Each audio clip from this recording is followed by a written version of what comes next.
A man slapped a woman on the butt, but instead of getting angry, she gave Bob a look of mock disbelief. Bob felt pretty pleased with himself. Unfortunately, their boss caught the whole thing and made Bob stay late for overtime. Just as Bob was about to head home, he stumbled upon a co-worker being shot to death. His first instinct was to hide and stay absolutely silent. While the killer was dealing with the body, Bob frantically ducked into the bathroom to hide, only to discover someone else was already there. Seeing another person in the same predicament, Bob quickly opened the stall door and froze in shock. The company's only security guard was dead too. Bob rushed over to check on him, but accidentally triggered the toilet flush. Terror gripped him as footsteps approached from outside. Bob shut the stall door and stood on the toilet seat. Sure enough, the killer walked in. The killer first wiped some blood off his face, then went to the opposite stall to relieve himself. Bob's stall door wasn't properly closed, and he quickly pulled his hand back, his heart pounding out of his chest. The killer was searching for keys. Bob spotted them on the security guard's body. Without thinking twice, he crawled under the partition to the next stall. Just as the killer pushed open his previous hiding spot, the killer grabbed the keys and prepared to leave. Bob had just climbed onto the toilet when he accidentally triggered another flush.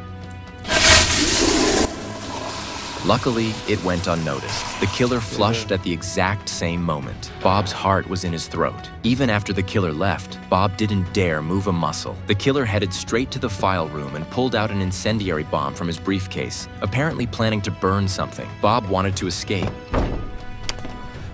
Tom!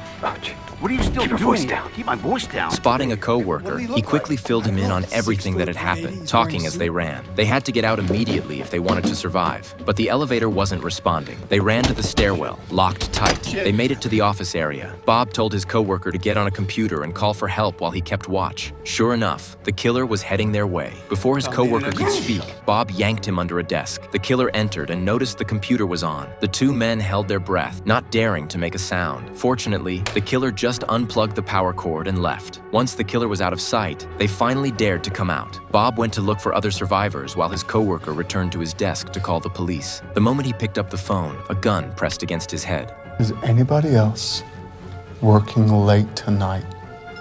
No, it's just me. Thankfully, the coworker didn't give Bob away. Bob happened to see this through the window. He then went to the break room and grabbed a knife, ready to face off with the killer. But when he returned to the office, no one was there. Bob crept over and grabbed his phone to call for help, only to find it was dead.